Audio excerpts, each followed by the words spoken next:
केंद्रीय अर्थमंत्री निर्मला सीतारामन आज लोकसभेत सलग 9वे अर्थसंकल्प सादर करणार। काय होणार स्वस्त, काय महागणार, याकडे सर्वांचं लक्ष। परभणी जिल्हा परिषद निवडणुकीच्या प्रचारासाठी भाजपची जोरदार तयारी। भाजपच्या उमेदवारांच्या प्रचारासाठी मंत्री चंद्रशेखर बावनकुळे आज परभणी दौऱ्यावर। लातूर जिल्हा परिषद निवडणुकीच्या पार्श्वभूमीवर आमदार अमित देशमुख आज रेणापूर मतदारसंघात सकाळी 11 वाजता होणार जाहीर सभा। सुनेत्रा पवारांनी शनिवारी उपमुख्यमंत्री पदाची घेतली शपथ। सुनेत्रा पवार राज्याच्या पहिल्या महिला उपमुख्यमंत्री।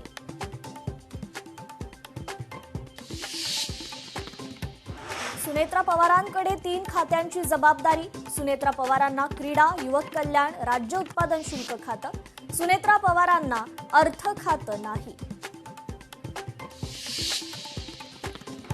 सुनेत्रा वहिनी धाडसी, त्यांनी घेतलेला निर्णय कौतुकास्पद। उपमुख्यमंत्री सुनेत्रा पवारांच्या शपथविधीनंतर मुख्यमंत्री फडणवीसांचं ट्विट।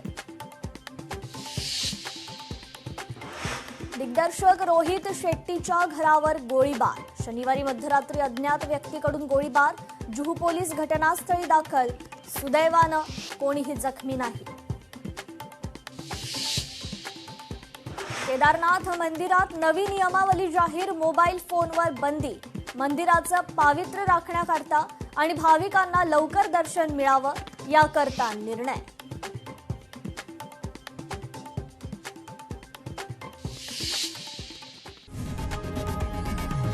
लोकशाही मराठी ऐका, पहा, जागरूक रहा।